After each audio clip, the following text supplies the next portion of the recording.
여러분 사랑이라고 하면 어떤 생각이 먼저 들으세요? 사랑이라는 말을 들었을 때 감성적이고 좀 감정적이고 뚜렷하게 뭐라고 이렇게 정의 내리거나 쉽게 표현 못할 무형의 어떤 것 이런 생각이 먼저 드시잖아요. 자, 그런데 과학자들도 이 사랑이라는 것에 많이 관심이 있어서요. 이 사랑을 한번 과학적으로 설명해 보고자 이렇게 노력을 했습니다.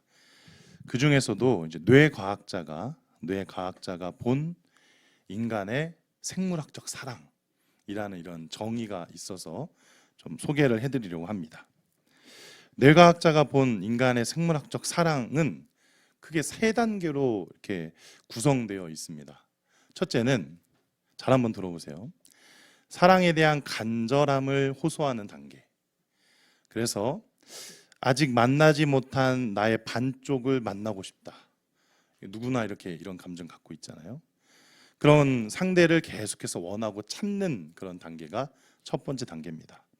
이때 보통 이제 성 호르몬들이 우리 뇌를 많이 관여하게 되는데, 대표적으로 고대 그리스도인들은 완전한 인간을 이렇게 구성할 때 눈이 4개, 또 입이 2개, 귀가 4개인 형태로 이렇게 나타냈다고 합니다. 왜냐하면 개인으로서 인간은 불완전하기 때문에 나의 반쪽을 만나서 완전한 나를 이루어야 한다, 그렇게 생각했기 때문이죠. 그만큼 우리 인간은 사랑을 갈구하고 사랑의 대상을 늘 필요로 합니다. 두 번째 단계는 이제 사랑의 시작과 그 사랑으로 이제 몰입해 들어가는 단계라고 말할 수 있습니다. 이때 우리는 흔히 잦은 설렘, 사랑하면 설레잖아요. 또 심장의 두근거림을 경험하게 되는데, 뇌에서 이 도파민이라는 성분이 분비가 되고요. 교감신경이 이렇게 활성화되기 때문에 이런 증상들이 나타난다고 합니다. 뭐 예를 들면 영화나 드라마를 보면 주인공이 운명적인 사랑을 만났을 때 평소에는 그냥 세상이 뭐 시력에만 문제가 없다면 뚜렷하게 이렇게 균등하게 이렇게 보이잖아요. 자, 그런데 갑자기 온통 세상이 뿌얘져요. 그렇죠? 그리고 그 대상만, 나의 운명적인 대상만 또렷하게 나타나는 그런 장면을 여러분 가끔 보셨을 거예요. 드라마나 영화에서. 이걸 이제 뭐 조금 이제 전문적인 그 사진 찍는 사람들의 용어로는 아웃포커스 현상이라고 이야기를 하는데, 눈에 콩깍지가 씌어서 나타나는 현상인 거죠. 그리고 놀랍게도 눈에 콩깍지가 씌인 현상은 매우 뇌과학적인 현상이라고 그럽니다. 왜냐하면 이 아웃포커스 현상은 몰입과 집중의 증거가 되기 때문에 그렇습니다. 즉 사랑이 뇌를 지배할 때 몰입과 집중이 나타나고, 우리는 그것을 사랑의 콩깍지가 씌었다고 말하는 것입니다. 놀라운 것은 콩깍지가 씌인 뇌에서 일어나는 현상과 마약에 취해서 뇌에서 일어나는 현상이 비슷하다는 거예요. 대표적으로 도파민과 세로토닌이라는 신경회로가 작동해서 세상을 매우 아름답게 보이게 만듭니다. 특히 사랑하면 온 세상이 핑크빛으로 물들고 한겨울에도 혼자 봄인 듯한 착각을 이렇게 하잖아요. 그런 이유가 바로 이런 이유 때문에인 것이죠. 문제는 뭐냐면 이것이 그렇게 오래 가지 않는다라는 사실입니다. 얼마나 갈 것 같으세요? 이런 몰입과 사랑의 시작과 몰입의 단계가 여러분 얼마나 갈 것 같으세요? 너무 비관적인 세상을 사시는 거 아닌가요? 3년, 네, 길어야 17개월입니다. 짧게는 1년. 왜냐하면 그런 경우 뇌가 너무 많은 에너지를 써버리기 때문에 그래요.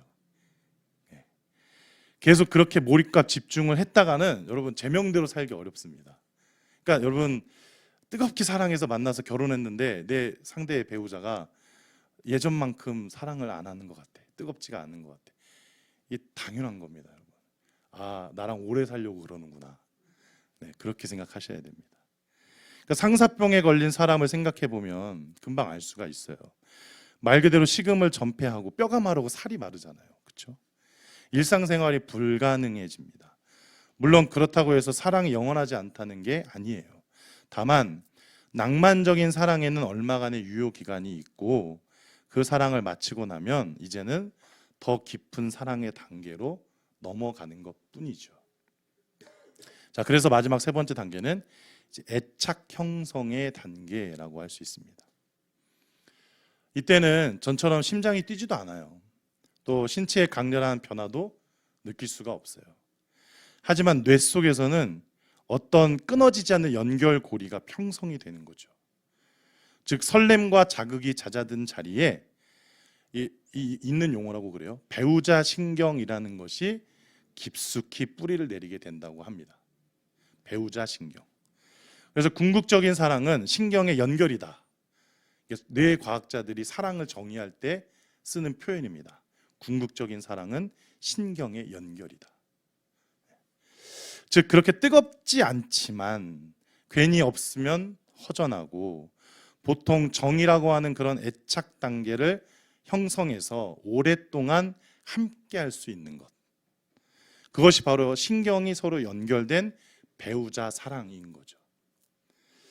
특별히 이때 우리 뇌 속에서는요, 옥시토신과 바소프레신이라는 것이 이제 분비가 된다고 그래요.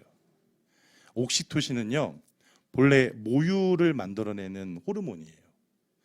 그래서 이렇게만 들으면 여성 호르몬이라고 착각할 수 있잖아요. 근데 알고 보니까 이 옥시토신은 사회적 관계를 형성하는 데도 매우 중요한 역할을 한다고 합니다. 그래서 남성한테도 사실은 매우 중요한 호르몬인 거죠. 즉 이 옥시토신이 분배됨으로써 배우자와의 오랜 시간 안정적인 사랑을 유지할 수 있게 되는 것인데요. 여러분 만일 한번 생각해 보세요. 지금 내 배우자와 관계가 소원하다.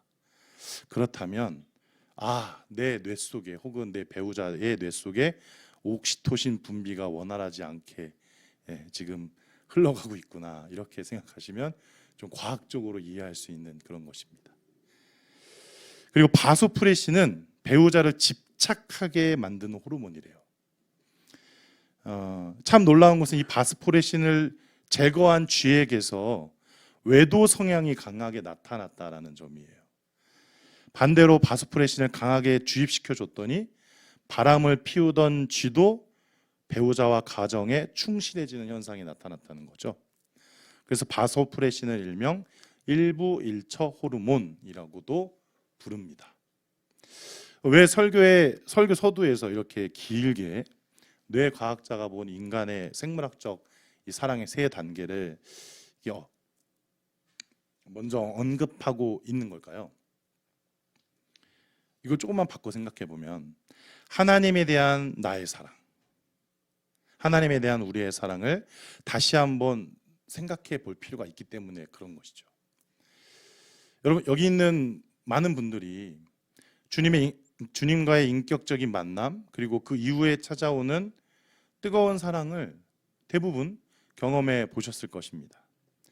특히 자신의 거듭남을 뚜렷하게 기억하는 분일수록 그 사랑의 경험은 훨씬 더 또렷하죠. 더 강렬합니다. 하지만 앞서 말씀을 드렸듯이 이 뜨거웠던 사랑의 기간은 그렇게 오래 가지를 못해요. 연인과의 사랑도 17개월, 길어야 17개월, 짧게는 1년 남짓인데 하나님과의 그 뜨거웠던 사랑은 얼마나 가겠느냐 이 말입니다. 우리의 본성은요, 사실 우리가 생각하는 것보다 더 사악해요. 그리고 삶은 그 정도로 헤아릴 수 없을 정도로 늘 경도되어 있어요. 그러니까 그 뜨거웠던 사랑이 영원토록 지속되기가 어려운 거죠. 그래서 마음과 뜻과 힘을 다해서 하나님을 사랑해야 하지만 온전히 그렇게 할 수가 없는 것입니다. 우리 모두가 가지고 있는 중요한 특징 한 가지만 더 이야기를 좀 나눠보려고 합니다. 경향성이라는 것이요. 경향성이라는 게 뭐냐면 어떤 현상이나 사상, 행동 따위가 일정한 방향으로 기울어지거나 쏠리는 성향을 말하는데 우리는 다 어떤 그런 경향성을 가지고 있어요. 뭘 가지고 있냐면 하나님이 모든 면에서 은혜를 베풀어 주고 계시는데, 그래서 분명히 합력해서 선을 이루어 주고 계시는데, 그럼에도 불구하고 내가 보고 싶은 것, 내가 느끼고 싶은 것, 그리고 내 생각에 그것이 나에게 좋다고 유리하다고 여겨지는 것만 취하려는 경향성을 다 우리 모두가 갖고 있습니다. 이 경향성을 가장 잘 이용한 매체가 있어요. 여러분 뭘까요? 여러분 지금 여러분의 삶에서 뗄래야 뗄 수 없는 아주 불가분의 관계에 있는 것입니다. 남녀노소 불구. 뭘까요? 유튜브입니다. 유튜브예요. 유튜브는 알고리즘이라는 것을 가지고서 내가 어떤 걸 보면 그것과 관련된 걸 계속해서 제공해 주잖아요. 유튜브는 그렇게 알고리즘을 통해서 우리의 경향성을 자꾸만 부추겨요.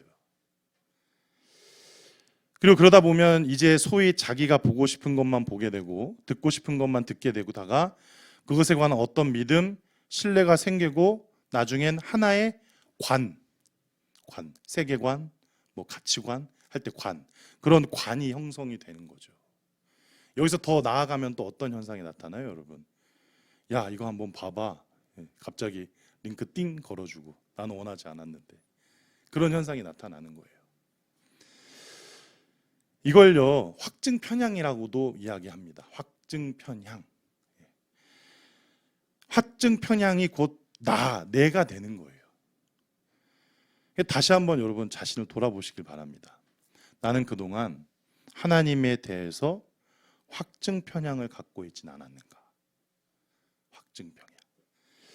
이러한 확증 편향적인 사람의 주요한 특징이 무엇일까요? 하나님을 허수아비로 만들어 버리는 거예요. 하나님의 말씀은 그게 아닌데, 하나님의 뜻은 전혀 다른 곳에 있는데 오해해서 곡해해서 늘 불평과 불만을 늘어놓는 거죠. 혼자만 그러면 다행인데 꼭 다른 사람을 물고 늘어져요.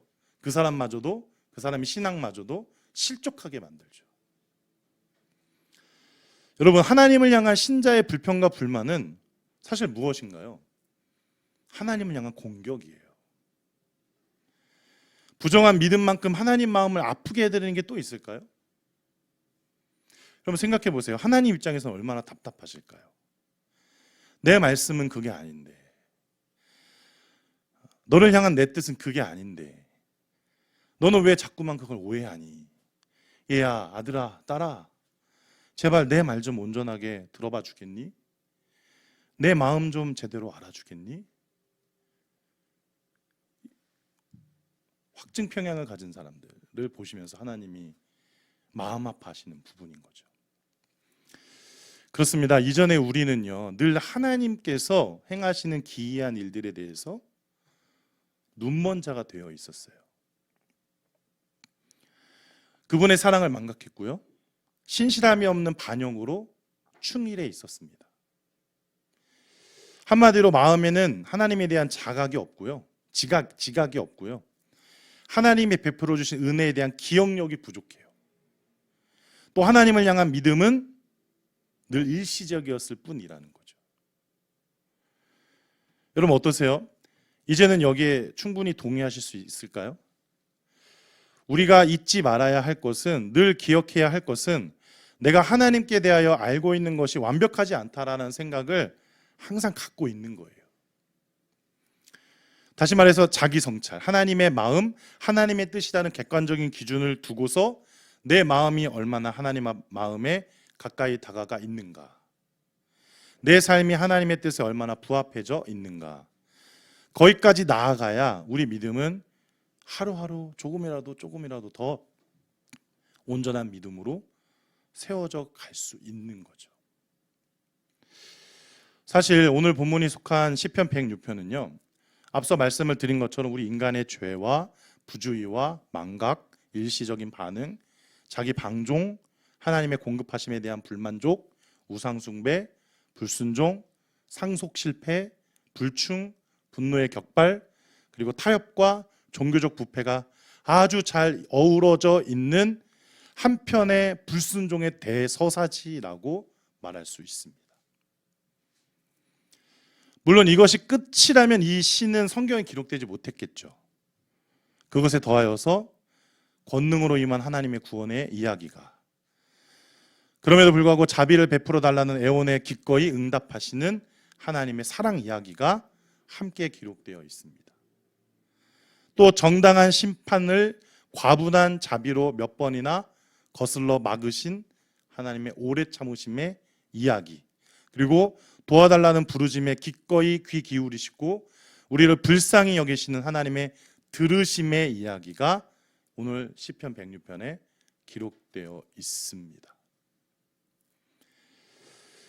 즉 우리가 주목하고 기대해야 하는 것은 그럼에도 불구하고 우리에게 늘 은혜와 사랑을 충만하게 베풀어 주시는 그 신실하신 하나님에 대한 이야기여야 하는 거죠. 작년 초에 터키였죠. 튀르키예와 시리아에서 수차례 강진이 있었습니다. 기록에 따르면 최소 17만 명 이상의 사상자가 발생했다고 그래요. 기록으로만 따지면 2010년도에 있었던 IT 대지진 이후에 전 세계에서 가장 많은 사망자를 낸 지진이었다고 합니다. 지진 이후에 엎친 데 덮친 격으로 설상가상으로 겨울철 대형 폭풍이 들이닥쳐서 구조에 방해가 됐고요. 폐허 이외에 눈이 쌓이면서 얼어 죽은 사람도 상당했다고 해요. 어쨌든 이 시간 우리가 주목하고 싶은 건 무엇이냐면 이 일이 절대로 우리와 무관하지 않다라는 사실입니다. 먼 나라 이야기잖아요. 터키면 여기서 비행기로 한 11시간 정도 걸릴 거예요.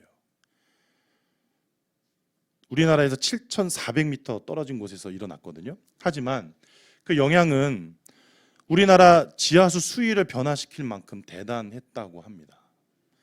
우리나라에는 지하수 상태를 조사하기 위한 관측용 우물이 전국에 11개에 설치되어 있는데 이걸 일명 관측정이라고 해요. 조사 결과 지난번 튀르키예와 시리아 지진으로 문경 관측정하고 강릉 관측정에서 상당한 수위 변화가 나타났다라는 거죠. 전문가들은 이걸 가지고 뭐라고 이야기하느냐? 우리가 먹고 마시는 수질에 굉장한 큰 문제를 일으킬 수 있다. 이렇게 이야기를 합니다. 무슨 이야기냐? 그동안 우리는 몰랐던 거죠. 큰 재난재해가 일어나면 잠시 마음 아파하고 동정하면서 도울 수 있는 것을 도우면 우리는 그걸로 끝인 줄 알았어요. 그런데 그 일이 우리와 전혀 상관없지 않다는 것을 우리가 더 절실하게 느끼게 되는 거죠. 저부터 반성합니다.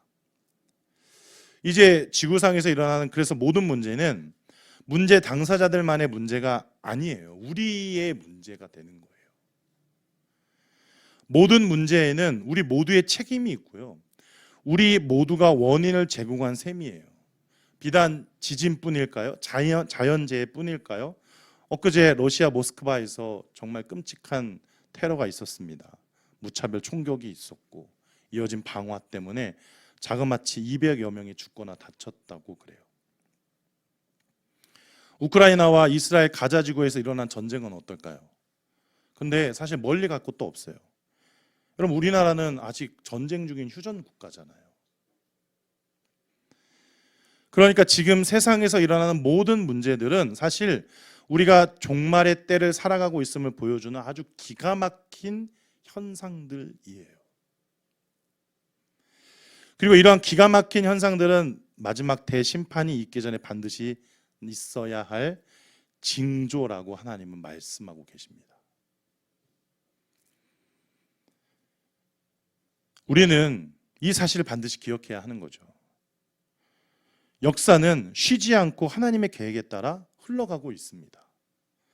그런데 정작 하나님의 백성이라 스스로 자부하는 우리는 여러분 어떻습니까? 여기에 더 민감하게 반응하고 그래서 하나님 앞에 더 기도하고 하나님의 뜻이 무엇인지를 깨달으려고 노력하는 어떤 그런 기민함이 있나요? 우리는 그동안 너무 제멋대로만 살지 않았나요? 하나님의 말씀과 약속에서 멀리 떨어져서 자기 유익만을 구하며 살았고 또 그것을 위해서라면 이웃을 짓밟는 일을 서슴지 않았던 게 우리 아닌가요? 그렇게 우리는 행복해질 줄 알았습니다. 그러나 그 화살은 독이 되어서 다시 우리 모두에게로 지금 돌아오고 있는 중이에요. 여러분, 그래서 이 질문, 이 고민을 안 할 수가 없어요. 언제까지 하나님이 우리를 참고 기다려 주실 수 있을까? 이제 우리는 모두 하나님 앞에 엎드려 겸손히 은혜를 구해야 합니다. 물론 그동안 우리는 수많은 기도를 드렸어요. 경제적으로 부유하기를 바랐고 건강하기를 바랐고 자식들이 잘 되기를 바랬죠. 그러나 정작 죄에 대한 진심 어린 회개와 주의 긍휼히 여기심을 충분히 구하지는 않았습니다. 어느 누구도 이 질문 앞에서 자유롭지 못했습니다. 그러나 놀라운 것은 그럼에도 불구하고 우리의 기도가 그렇게 우리 자신의 방식만을 고집하는 완고한 고집이 되었지만 사실 그것마저도 하나님께 다 상달되었다라는 사실이죠. 왜 그랬을까요? 하나님은 왜 그것이 우리에게 화가 되어 돌아올 수 있는데도 불구하고 하나님의 심판이 정당한 근거가 되어야 하기 때문에 아무도 핑계를 대고 하나님의 진노에서 벗어날 수 없도록 하나님은 그 기도에 묵묵하게 응답해 주시고 계셨던 것입니다. 앞서 나눈 뇌과학자의 입장에서 본 생물학적 사랑 이야기를 그럼 다시 한번 떠올려 보세요. 말미에 두 부류의 실험용 쥐가 있었어요. 하나는 외도 성향이 강한 쥐였고 다른 하나는 그렇지 않은 쥐였어요.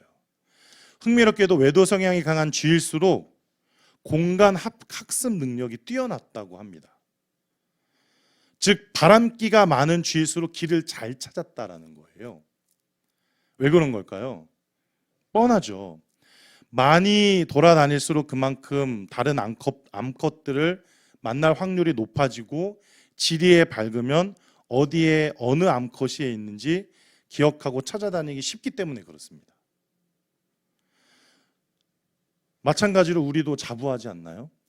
나는 이 분야의 전문가입니다. 여러분 내 말을 들으십시오. 저쪽에서는 아닙니다. 내가 더 전문가입니다. 내 말을 들으십시오.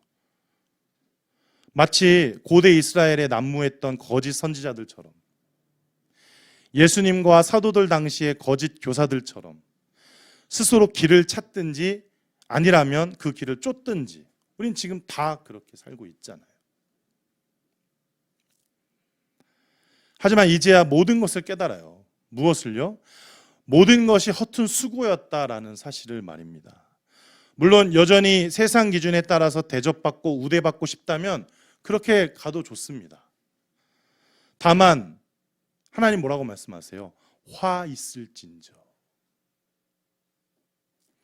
그 길 끝에는 하나님의 대심판만이 기다리고 있다는 사실을 늘 기억해야 한다는 거죠. 하나님은 항상 그 말씀을 하셨고요. 항상 그것을 우리에게 경고해 주셨습니다. 그러니까 이제는 우리가 돌이킬 때인 거죠.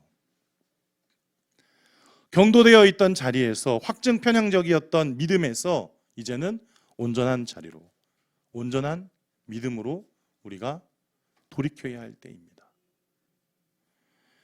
보세요. 하나님은 어떤 분이신가요? 하나님은 언제나 한결같은 분이세요. 한 길만 고집하시고 자기 백성 외에는 쳐다보지도 않으세요. 그렇게 하나님은 약속에 충실한 분이세요.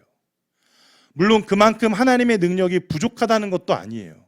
역사적으로 하나님은 자기 백성의 고통하는 신음소리를 절대로 외면하지 않으셨고요. 응답하셨고요. 그들을 직접 구원해내셨을 만큼 분명히 위대한 하나님이셨단 말이죠.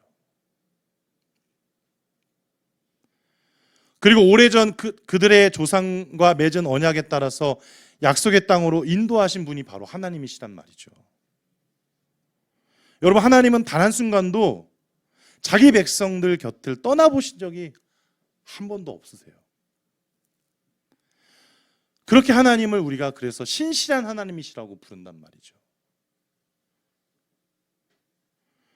그런 하나님 앞에, 그런 신실하신 하나님 앞에 하나님의 백성입니다라고 늘 고백하는 우리가, 하나님의 백성들이 마찬가지로 하나님 앞에, 신실하신 하나님 앞에 여전히 우리도 신실하게 반응하고 있어야 한다 이 말입니다. 우리 자신을 돌아보았으면 좋겠습니다. 안타깝지만 이스라엘뿐만 아니라 그게 우리 모습이에요. 여전히 부족한 모습. 처음 하나님을 만나서 경험했던 구원의 감격은 이제 온데간데 없이 사라지고 말았어요. 때로 들어주시는 기도 응답의 기쁨도 잠시뿐이었고, 조금만 내 뜻과 내 계획에 어긋나면 언제 그랬냐는 듯이 하나님을 원망하는 게 지금 우리의 모습입니다. 어디 계시느냐고, 하나님은 능력의 하나님이 아니시라고 늘 그렇게 불평과 불만을 표현하면서 말이죠. 여러분, 과연 우리에게 아까 말씀드린 것처럼 배우자 신경, 이걸 바꿔 말하면 하나님 신경이라는 게 우리 안에 지금 존재하고 있는가 물어보셔야 돼요. 확인해 보셔야 돼요. 비록 지금은 처음 사랑의 모습처럼 심장이 뛰지 않고 강렬한 어떤 신체적 변화가 나타나지 않더라도 하나님과 긴밀하게 연결이 형성되어 있는가? 관계가 그만큼 깊어져 있는가? 어떤 저항과 방해에도 불구하고 나와 하나님 사이를 갈라놓지 못하는 그 무엇이 우리에게 있는가? 우리는 반드시 하나님과의 관계에 있어서 애착 단계로 들어설 수 있어야 합니다. 그 길은 끊임없이 십자가를 바라보면서 하루에 한 걸음이라도 더 주님 곁으로 다가서려는 노력 말고는 다른 방법이 없어요. 보세요. 십자가에 달려 돌아가신 우리 주님은 우리를 위해서 기꺼이 저주가 되어 주셨어요. 우리를 대신해서 기꺼이 모든 죄악을 뒤집어 써 주셨어요. 우리는 그렇게 십자가에 달리신 주님을 바라보면서 비록 여전히 유혹에 굴복당하고 권능에 무너지며 타협으로 인해 그 정체성을 상실해가고 있지만, 그럼에도 불구하고 더 나은 내일을 바라보면서 더 많이 갈망하고 더 많이 기도하면서 하나님을 구할 수 있어야 하는 거죠. 그게 우리의 하나님 백성된 자로서의 본분입니다. 본문 5절 한번 다시 보실까요? 본문 5절 같이 한번 읽어보겠습니다. 시작. 내가 주의 택하신 자가 형통함을 보고 주의 나라의 기쁨을 나누어 가지게 하사 주의 유산을 자랑하게 하소서. 이게 우리의 진정한 기도 제목이 되어야 해요. 마지막에 주의 유산을 자랑하게 하소서. 여기서 말하는 주의 유산이라는 게 여러분 과연 뭘까요? 한번 추측해 보세요, 여러분. 뭘 우리가 유산으로 받으면 좋을까요? 하나님으로부터 부를 받으면 좋을까요? 재물을 받으면 좋을까요? 명예, 건강, 뭐 그것도 아니고 나는 괜찮으니까 내 자녀라도 좀 잘 됐으면 좋겠다. 그런 걸까요? 모두 아니죠. 하나님입니다. 우리가 하나님께 상속받을 건 하나님밖에 없어요. 하나님은 하나님 자신을 우리에게 기업으로 상속해 주셨어요. 다만 여기서 우리가 주의해야 할 것은 하나님이 우리에게 온전한 기쁨이 되어야 한다라는 사실입니다. 하나님만이 온전하게 우리에게 자랑이 되어야 한다라는 사실입니다. 여러분, 부모님들이 자녀들을 교육할 때 흔히 하는 실수가 있어요. 엊그제 저도 똑같이 우리 아이한테 실수한 게 있어요. 이건 뭘까요? 어떤 목적을 이루기 위해서 수단을 목적보다 더 높은 가치로 두는 거죠. 예를 들면 제가 아이한테 이제 한글을 요즘 이제 가르쳐 주려고 하는데, 이게 뭐 웬만한 아이면 이제 공부하는 걸 별로 안 좋아하고 노는 걸 더 좋아하잖아요. 아이가 이제 한글 공부하는 거 싫어하니까 한글 공부 한 과를 마치면 네가 하고 싶은 게임 3개를 새로 깔아줄게, 이렇게 이제 약속을 했어요.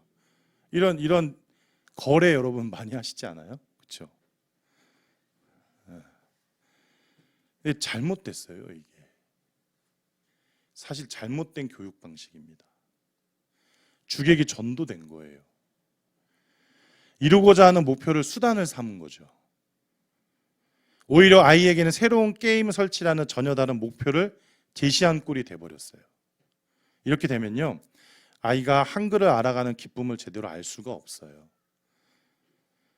아이에게 한글 공부는 그냥 내가 얻고자 하는 어떤 목표를 위한 하나의 수단, 하나의 과정이 되고 말았을 뿐인 거죠. 그러니까 만약에 내가 게임을 안 하고 싶어요, 그러면 한글 공부도 안 하면 됩니다. 마찬가지로 우리는 하나님을 갖고자 하나님을 달라고 기도해야 하는데, 어떤 이들은 이렇게 기도하잖아요. 하나님, 이번 일만 잘 되게 해주시면 하나님을 잘 믿는 사람 되겠습니다. 하나님, 이번 시험에서 합격만 하면 주일뿐만 아니라 매일 주를 위해서 봉사하겠습니다. 근데 틀렸습니다. 우리는 오늘도 그냥 하나님을 구하셔야 돼요. 하나님을 알아가는 기쁨이 무엇인지를 구해야 하고, 하나님을 경험할 때 누릴 수 있는 놀라운 영광이 무엇인지를 깨달아야 합니다. 그러기 위해서 오늘도 한 걸음 더 하나님께 더 가까이, 하나님만 바라고 하나님만 구하는 자가 되어야 하는 거죠. 여러분, 하나님과 가까워지면 가까워질수록, 제가 요즘 요 근 한 달 동안 이 표현 계속 반복하면서 너무 이 표현 쓰는 걸 즐겨 사용했는데, 하나님께 부종하면, 그분께 딱 밀착해서 붙어 있으려고만 하면, 그분만 알면, 그러면 그럴수록 하나님과 우리 사이의 관계를요 방해하는 세상의 저항은 사라지고 없습니다. 세상과 나는 간 곳 없고 오직 우리 주만 계시는 거죠. 그러므로 그런 저항이 모두 사라지고 우리 주만 딱 남아 계실 때에, 그때 우리가 기쁨과 감사를 온전하게 누릴 수 있는 것입니다. 그러니까 우리가 자랑해야 할 것은, 우리가 반드시 붙들어야 할 것은 하나님 말고는 더 이상 없습니다. 그리고 우리가 그렇게 하나님을 붙들고 하나님만을 자랑할 때, 하나님은 우리에게 형통함을 주시고, 이 형통이라는 건 사실 하나님께로 나아감에 있어서 더 매끄럽게, 더 가까이, 그동안에 있었던 거칠애가 되었던 것들 다 없어지고 정말 하나님께로 가는 그 길이 온전한 감사와 기쁨이 되는 것을 말하는 거겠죠. 그런 형통함을 주시고, 그리고 마침내 우리가 얻게 되는, 그곳에 당도하게 될 하나님 나라의 기쁨을 이제는 우리가 정말 소유할 수 있게 되는, 나눠 가지게 되는 그런 놀라운 일이 우리 가운데 이루어지게 되는 것이죠. 사랑하는 우리 자양찬빛교회 여러분, 하나님을 온전히 사랑하시길 바랍니다. 하나님을 깊이 있게 신뢰하셨으면 좋겠습니다. 하나님만이 우리의 꿈이자 자랑이세요. 비록 오래전에 뜨거웠던 사랑은 지금 아닐지라도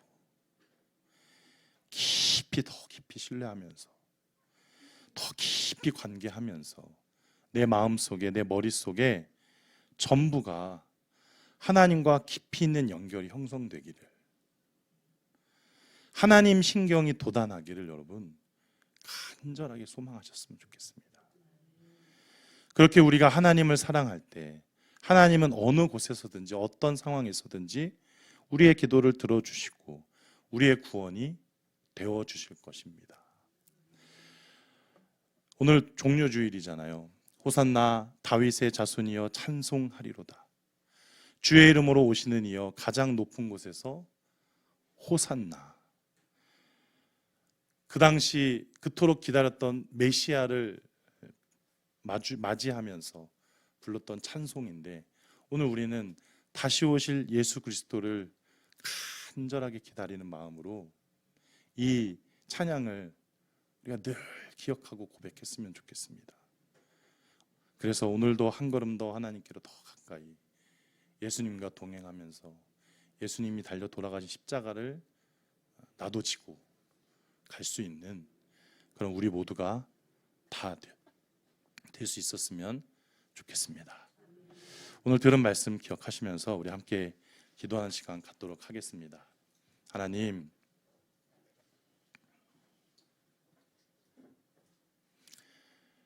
경도되었던 자리에서, 확증 편향적이었던 믿음에서 온전한 자리로, 온전한 믿음으로 나아갈 수 있도록 도와주시옵소서. 오늘도 한 걸음 더 하나님께로 더 가까이 십자가만 바라보면서 우리 주 예수 그리스도와 동행함으로 하나님 그 마지막 때기를 기다리는 우리 모두가 되기를 소원합니다. 그 가운데 어려움과 아픔이 있더라도 하나님, 하나님만 알 때, 하나님께 부종할 때 참 기쁨과 만족이 주어진다는 사실을 깨닫게 해주시고, 정말 하나님만으로 만족할 수 있는 우리 모두가 되게 하여 주시옵소서. 하나님만 사랑하게 하여 주시옵소서. 같이 그렇게 기도하는 우리 모두가 되었으면 좋겠습니다. 같이 기도하겠습니다.